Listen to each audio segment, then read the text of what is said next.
Olá pessoal, aqui quem está falando é o professor Simão. Tudo bem com vocês? Muito bom.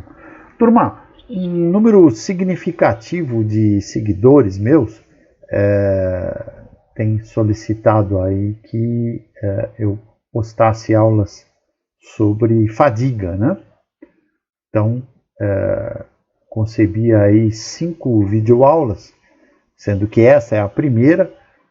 Essa primeira aula é conceitual, nós vamos estudar aqui conceitos básicos sobre fadiga, tá? E as demais, as 4 aulas seguintes serão sobre cálculos de fadiga, né? Tá bom? Então, que eu queria dizer que não é um tratado, não é um curso sobre fadiga, tá? O assunto é muito extenso, bastante complexo, tá? E um estudo mais profundo aí ia requerer um curso só para isso e de longa duração, inclusive.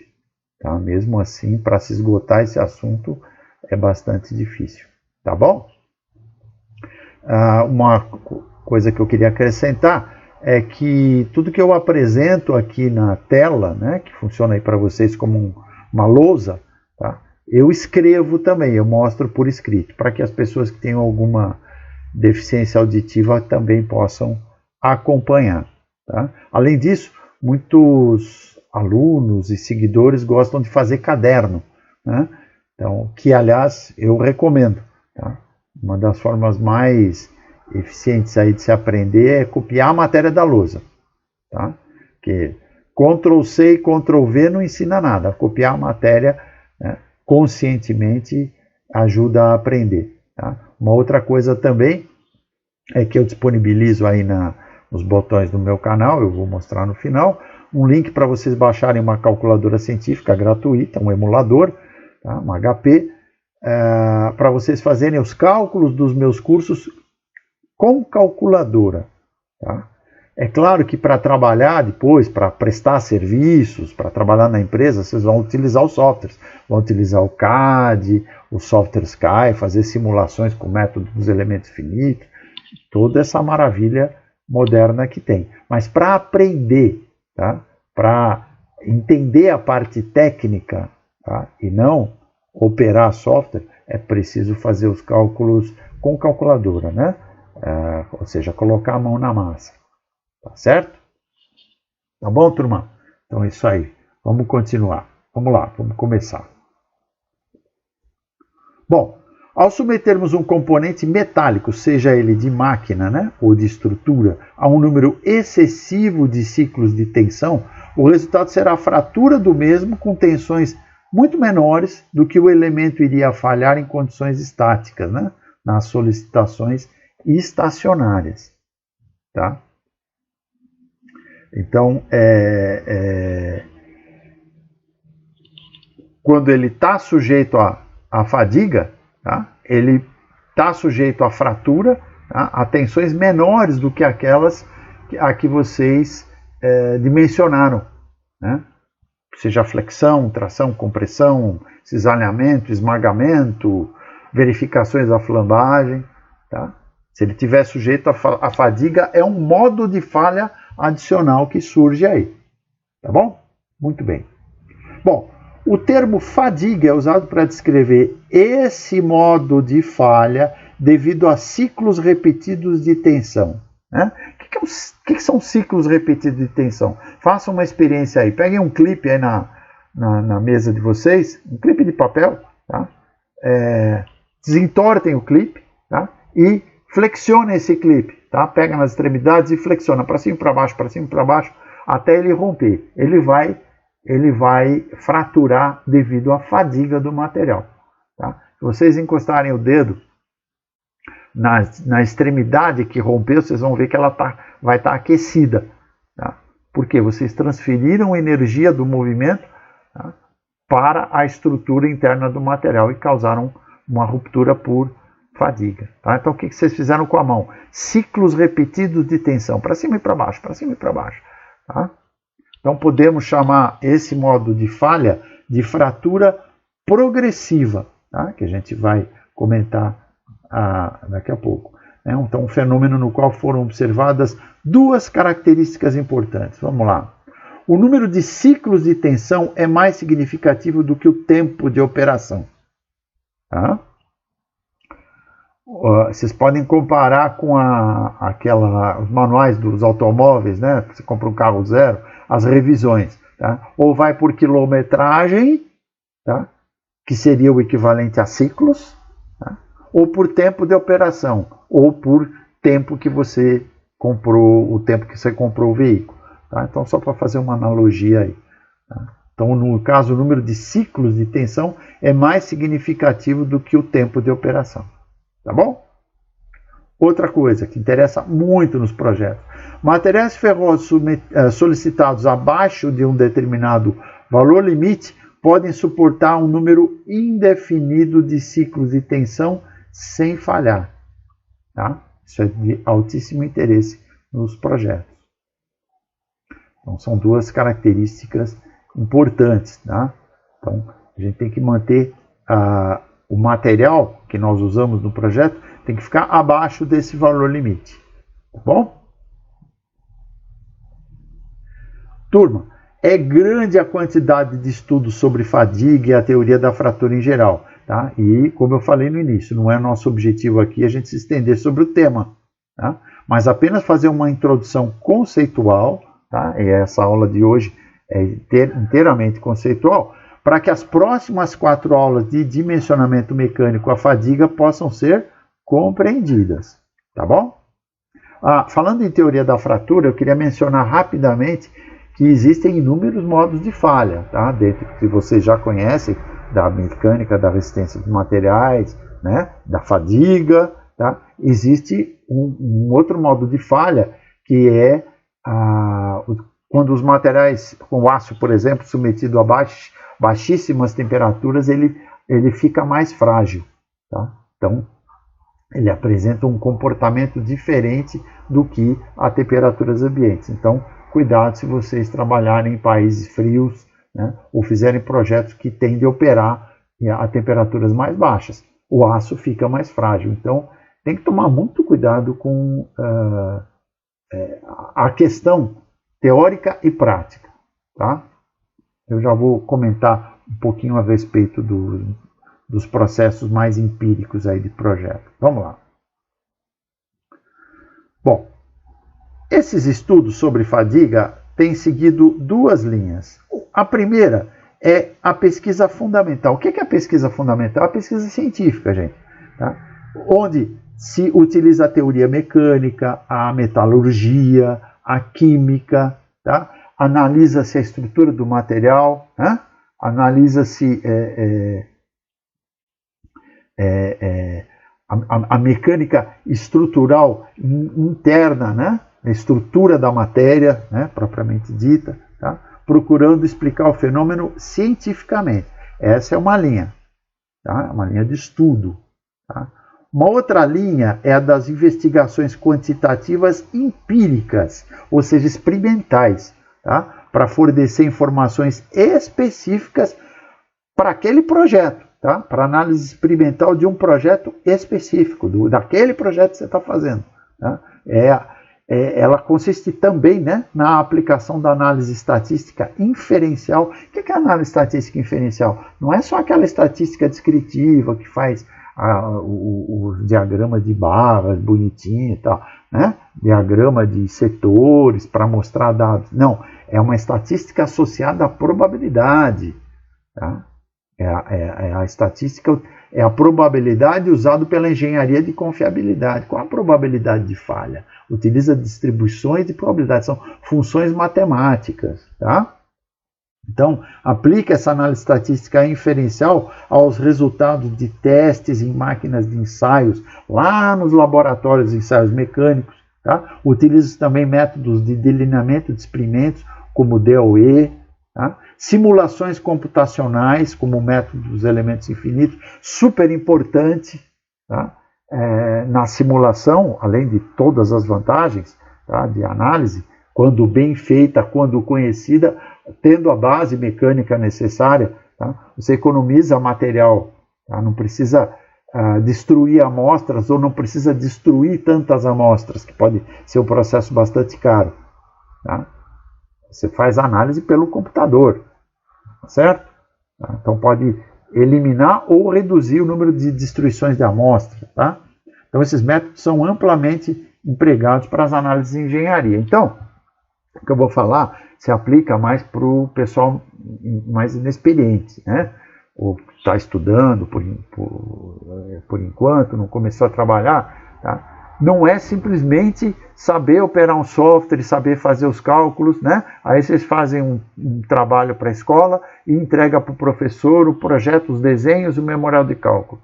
Não funciona assim. Tá?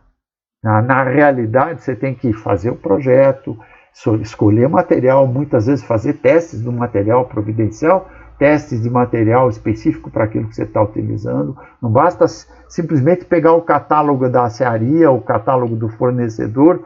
Eu quero esse, eu calculei assim, eu vou pegar esse normalizado. Né? Tem que seguir as normas atualizadas, as normas originais, tem que comprar. Tá? Tem que mandar construir, fez o projeto, manda fazer um protótipo, né? Ou construir aquela peça, fabricar, submete as peças, manda construir, sei lá, projetou uma biela lá, manda fazer uma meia dúzia pelo menos para testar, né? Nas máquinas de ensaio, tá? Para ver se o projeto está bem feito, okay? Testa, tá? Muitos projetos são rejeitados, aviões caem na hora que os pilotos de prova sobem, e foram empresas super competentes, engenheiros super competentes, tá? Todo projeto está sujeito a falha, variáveis não previstas, tá? Então não é como na escola, tá? Fazer simplesmente o memorial de cálculo teórico, né? Escolher as peças do catálogo, fazer uma montagem, entregar um desenho para o professor, tá? Tem que fazer o protótipo, etc. Tem que testar. Tá? Então essas são as investigações quantitativas empíricas. Normalmente as equações utilizadas nos experimentos, tá? Não tem nada a ver com as equações científicas da mecânica newtoniana, da mecânica clássica, da mecânica técnica, da resistência dos materiais. Não, tá? São funções matemáticas decorrentes de testes estatísticos, tá? Utilizando o delineamento de experimentos. Tá bom? Então, são essas as duas linhas principais da análise. Continuando. Fraturas de fadiga originam-se onde? Nos pontos de concentração de tensões. Que pontos de concentração de tensões são esses? Adoçamentos, ranhuras, furos, roscas de parafusos, pontos de inclusão interna de impurezas, defeitos do material base. O que é o material base? Um metal base, por exemplo, uma chapa, por exemplo, que tem que ser soldada em outra, né?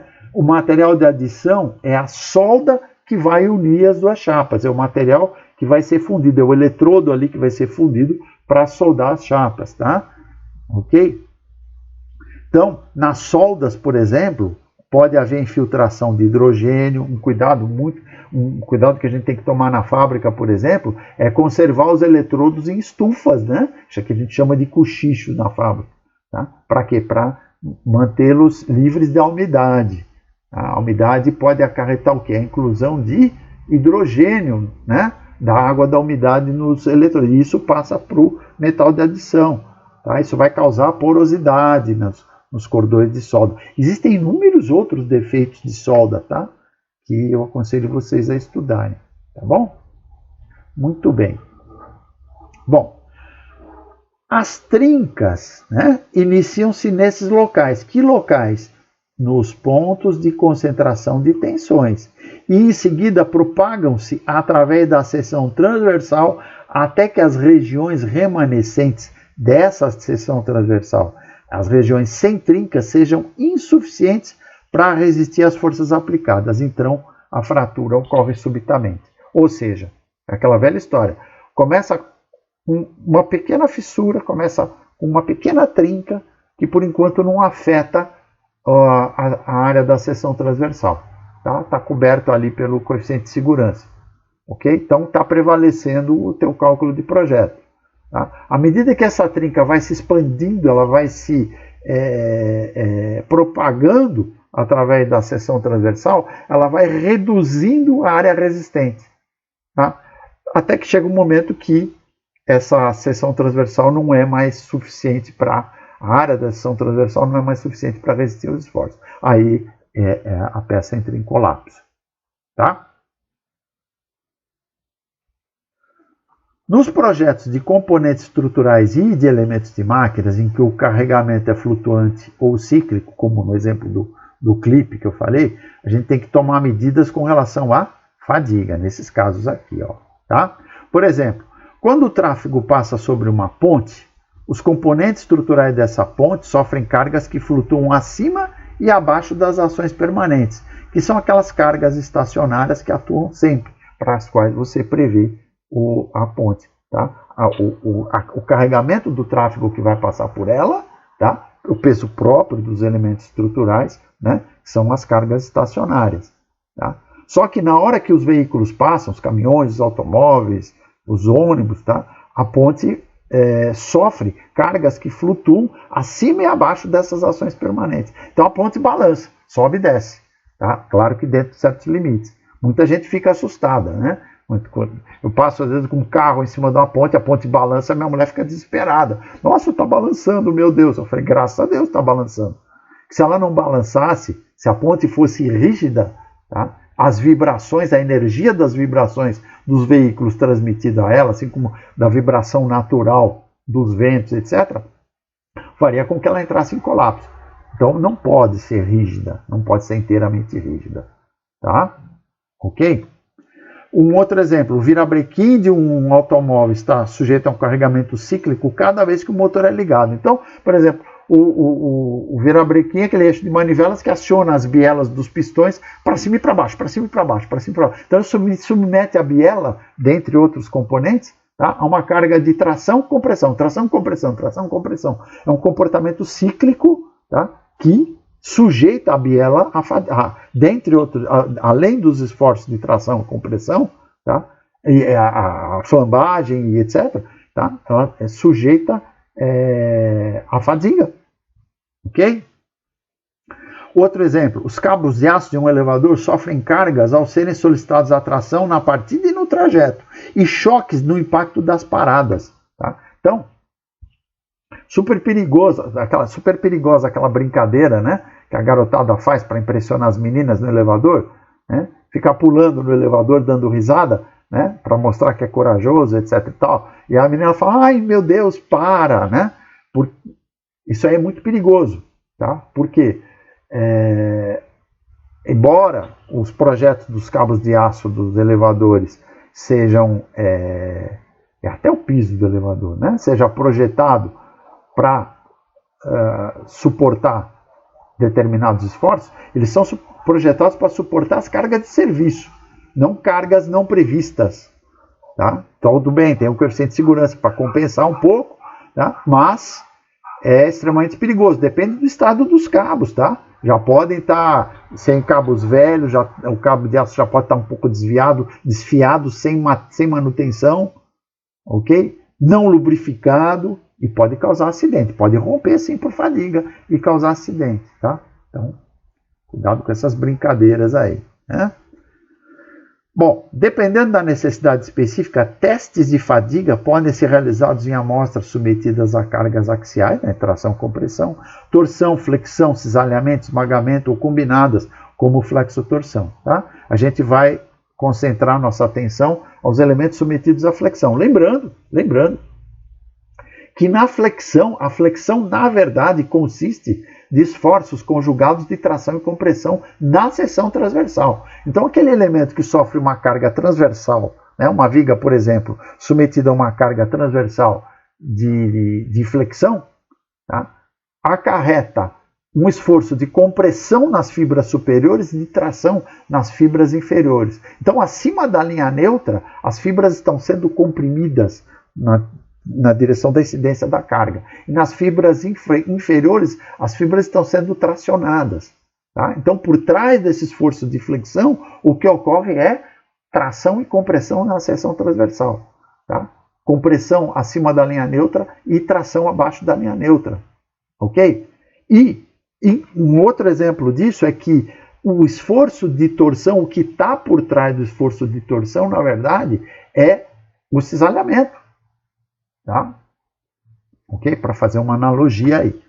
Tá bom? Continuando, vamos lá. Bom, um processo de fadiga bastante severo é conhecido como tensão de inversão completa, que é o que vocês fizeram com o clipe, tá? Em que a amplitude da tensão varia de forma senoidal com o tempo. Senoidal aqui é porque varia conforme aquela função seno que vocês estudaram na trigonometria, né? Lá na matemática. Tá? Então, uma função senoidal do tempo. Tá?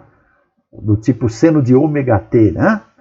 Entre a tensão máxima mais sigma e a tensão mínima menos sigma. Tá? Como, por exemplo, tração seguida de compressão. É o caso da biela do motor do automóvel, do motor da explosão. Tá? Traciona e comprime, traciona e comprime. O pistão sobe e desce, a biela fica submetida a tração e compressão. Se a tensão ultrapassar um certo limite, esse é o limite que interessa para a gente nos projetos, a peça vai falhar por fadiga após um certo número de ciclos. Ela aguenta até um certo número de ciclos. Tá? Depois ela estoura. Bom, então o que a gente tem? Nós temos o limite de resistência à fadiga, que é o σE. O que é isso? O limite de resistência à fadiga é o valor extremo de tensão, é o valor máximo de tensão, que pode ser atingido alternadamente um número indefinido de vezes, sem que se produza falha por fadiga. Tá? Um número indefinido de ciclos. Ok? Já a resistência à fadiga σS é o valor de tensão que corresponde a um número especificado de ciclos. Então, por exemplo, uma liga à base de ferro, para o qual o limite de resistência à fadiga é de 265 MPa, especificamente a 3 vezes 10 a sétima ciclos. Tá? Então, a resistência à fadiga é a resistência em megapascal, ou numa outra unidade, kgf por centímetro quadrado, por exemplo, tá? Associada a um certo número de ciclos. Tá bom? Isso a gente vai usar nos nossos exercícios aí. Turma, os níveis de tensão por um certo número de ciclos podem ser determinados com razoável precisão em laboratórios de ensaios mecânicos. Tá? O efeito da dispersão dos dados de fadiga são geralmente compensados por um coeficiente de segurança, que normalmente é muito maior do que o coeficiente de segurança para os carregamentos estáticos em projetos estacionários. Colocando de uma outra forma, esses coeficientes de segurança são maiores do que aqueles que vocês usam para o dimensionamento dos esforços que nós mencionamos. Tração, compressão, cisalhamento, esmagamento e assim por diante. Tá? E quando eu falo de dispersão dos dados aqui, eu estou me referindo ao termo estatístico, o termo técnico estatístico. Tá? Que qualquer valor que a gente calcula, né, é um valor médio que tem uma certa dispersão. Nunca vai ser um valor exato. Tá? O que a gente calcula nos projetos são sempre valores aproximados com um certo grau de exatidão, de precisão, e existe uma certa dispersão estatística, tá? Que a gente mede pelo desvio padrão, os intervalos de confiança, etc. Tá? Por isso que a gente tem que utilizar um coeficiente de segurança. Esse coeficiente de segurança ele vai ser maior, tá, nos dimensionamentos à fadiga do que nos dimensionamentos a outros esforços. Tá? Falando em outros esforços, a gente não pode esquecer também, tá, da verificação à flambagem. Tá?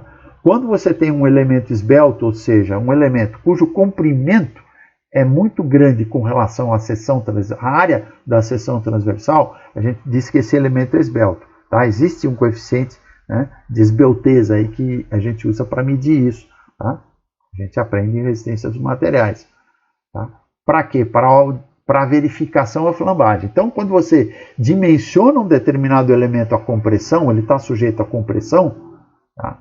Ele pode resistir à compressão, mas pode flambar. O que significa flambar? Significa uma deflexão lateral. É como se tivesse o fato de você estar comprimindo ele, tá, gerasse uma deflexão lateral por flexão. Tá? Então você está criando uma carga principal de compressão, tá, e cargas laterais de tração e compressão. Tá? E, então, todo elemento comprimido precisa ser verificado a flambagem também. Ok? Tá? Muito bom. Vamos lá. Estimar o número de ciclos durante a vida útil de um dado componente, tá? Nem sempre é uma tarefa simples, claro. Requer, dentre outras práticas, a da engenharia de confiabilidade. Então, a engenharia de confiabilidade é que utiliza muito essas distribuições de probabilidade, né? Uma estatística inferencial, tá? Para calcular a durabilidade, tá? Dar os elementos, né? O número de ciclos que um determinado elemento pode suportar, tá? As cargas, enfim. Ela é mais complicada quando o elemento está sujeito a vibrações em alta frequência, caso em que o número de ciclos pode aumentar significativamente em um curto espaço de tempo. Tá? Ou seja, no caso, né, eu uso muito o exemplo da biela do pistão. Né? Por exemplo, nos motores dos automóveis pequenos, né, de passeio, né, geralmente são motores de alta frequência. Tá? Então, o motor está sujeito a altas rotações. Tá? O motor de Fórmula 1 também, né? E assim, diversos equipamentos. Tá? Então, quando o equipamento, né, está sujeito, né, o elemento está sujeito a vibrações em alta frequência, né, o número de ciclos pode aumentar significativamente num curto espaço de tempo. E aí, as falhas por fadiga sob essa condição têm sido responsáveis aí por uma série de acidentes, né? Como jatos, helicópteros, aí, por exemplo. Tá? Bom, as três principais teorias de fadiga, né, que a gente vai aplicar nesses 4 estudos de caso, que vocês provavelmente vão utilizar na prática, né, que nós vamos apresentar nas próximas aulas, né, ou melhor, nós vamos empregar nas próximas aulas, são as seguintes: a parábola de Gerber, a linha reta de Goodman e a linha reta de Soderberg. Ah, professor, mas qual delas que eu uso? As 3. Tá? Como em outros cálculos que vocês fazem em dimensionamento mecânico, tá? Vocês têm que considerar todos os esforços possíveis, todas as possibilidades possíveis e dimensionar conforme o pior caso, a pior hipótese. Tá? Então isso é uma regra geral. Tá bom, turma? Então, além dos cálculos, atração, compressão, cisalhamento, esmagamento, torção, verificação à flambagem, todos esses cálculos, se o elemento estiver sujeito à fadiga, né, vocês têm que utilizar esses cálculos também. Tá bom? Turma, antes de terminar, eu queria convidar vocês para entrarem no nosso grupo de WhatsApp, que é uma lista de espera para o programa de treinamento em elementos de máquinas, tá? De cálculo e dimensionamento de elementos de máquinas. Então, convido vocês aí a entrarem no grupo VIP, tá? Que o engenheiro Rodrigo criou, um grupo no WhatsApp, tá? Para os interessados no programa de treinamento modular em cálculo e dimensionamento de elementos de máquinas. Tá? Algumas pessoas que estão assistindo esse vídeo já fazem parte desse grupo, tá? E aqueles que estão assistindo, estão tomando conhecimento pela primeira vez, eu estou convidando agora, tá, a entrarem no grupo do WhatsApp, tá? Que não custa nada entrar nesse grupo. Tá? Vocês vão poder conversar com seus colegas, conversar comigo, conversar com o engenheiro Rodrigo, tá? E vocês vão poder entrar pelo link que eu vou colocar, eu estou colocando, já coloquei na verdade, na descrição desse vídeo, tá? Ou se vocês tiverem dificuldade para encontrar a descrição, basta clicar lá em sobre, né? Clicar no link, tá? Vocês podem me solicitar aí nos comentários que eu forneço o link para vocês. Tá? Isso, não esqueçam de dizer que é o link para o grupo de WhatsApp, tá? Porque eu vou oferecer outros links para vocês. Tá? Além do canal que eu tenho aqui, que vocês estão utilizando, tá? Eu tenho grupo no LinkedIn, grupo de estudo no LinkedIn e no Facebook. Mas vamos falar sobre o grupo no WhatsApp. Ó, a participação no grupo do WhatsApp não representa nenhum compromisso. Tá? Aliás, a participação em grupos de estudos meus, né, não representa nenhum compromisso. tá? Apenas visa concentrar as informações sobre o andamento dos trabalhos de criação. Nós estamos criando esse programa, tá? E lançamento dos módulos que eu vou mencionar abaixo, para quem quiser acompanhar, tá? Ficar por dentro do grupo. O grupo funciona como uma espécie de um noticiário, tá? E a gente, lá no grupo, a gente pode receber sugestões, tá, dos membros, né, quanto às suas necessidades. Ok? Nós estamos prevendo 12 módulos, não significa que vai ser restrito a 12 módulos. A gente quer justamente que no grupo nós vamos reunir informações sobre as demandas de vocês para outros módulos. Esse é o objetivo do grupo também, tá? Sendo que os 12 módulos inicialmente previstos são os seguintes. Olha só. Nós vamos ter cálculo e dimensionamento de eixos de transmissão, juntas parafusadas, juntas soldadas, juntas rebitadas, molas, mancais de rolamento, mancal de deslizamento, lubrificação do mancal de deslizamento, engrenagens cilíndricas de dentes retos, cilíndricas helicoidais, cônicas, coroa com parafuso sem fim, correias e polias. Tá? Então, esses são os 12 módulos iniciais desse programa de treinamento. Esses módulos são independentes, tá? Mas podem ser cursados de uma forma integrada que eu e o engenheiro Rodrigo vamos informar posteriormente. Tá bom, turma? Fiquem ligados aí no canal, no canal, né? E nas redes sociais e principalmente no grupo do WhatsApp, tá? Quem quiser também, tá? Convido vocês a entrarem para o meu grupo de estudos no LinkedIn, e aí precisa ter cadastro no LinkedIn, é um grupo de dimensionamento mecânico, tá? Eu posto lá uma série de aulas gratuitas, outras postagens de interesse, filmes, publicações, tá? Quem quiser também me solicita o link pelos comentários, mas vocês podem entrar direto no LinkedIn e procurar lá o grupo de dimensionamento mecânico, tá? Se for solicitar nos comentários, me diz que link que você quer. Quer o link para o WhatsApp? Quer o link para o grupo no LinkedIn? Tá? Ou quer o link para o grupo no Facebook? Eu tenho um grupo no Facebook também. Lá no Facebook chama Desenhista de Máquinas. Então vocês podem procurar lá no mecanismo de busca, né, de grupos lá, o Desenhista de Máquinas e pedir para entrar. Também não paga nada. Tá? Eu publico lá uma série de estudos, de filmes, vídeos, enfim, textos. Tá? Então quem quiser também pode me solicitar o link nos comentários, dizendo que quer o link para o grupo do Facebook. Tá? Então vocês têm 3 links.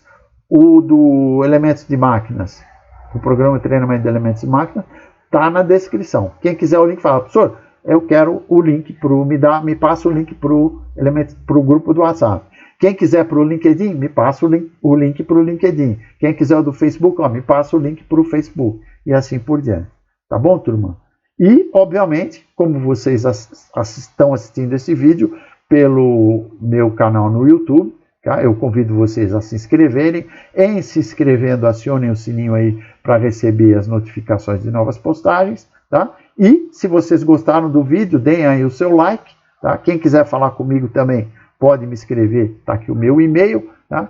Aqui tem uma série de botõezinhos aí na capa do canal, vocês clicarem lá no sobre, tá? Vocês podem ver os objetivos do canal e uma área que tem botõezinhos para alguns links. Esse primeiro aqui com o símbolo da Microsoft, vocês podem baixar uma calculadora pela lojinha da Microsoft, é uma das calculadoras que eu uso nas minhas aulas, tá? Uma HP35, funciona direitinho, é um emulador que vocês podem usar no computador, tá? É segura, funcional, totalmente funcional, vocês podem baixar pela lojinha da Microsoft, tá? Aqui vocês têm o botão com o meu perfil no LinkedIn. Lá vocês têm meu portfólio, currículo, recomendações, meios de contato, uma série de informações a meu respeito. Tá? O link, botãozinho para o meu Facebook, Twitter, Instagram, tá bom? E, de novo, não deixem aí de dar o seu like, tá? Quem gostou também pode se inscrever no canal. Tá bom, turma? Então é isso aí. Agradeço a paciência e a assistência de vocês e aguardo vocês na próxima aula. Até lá.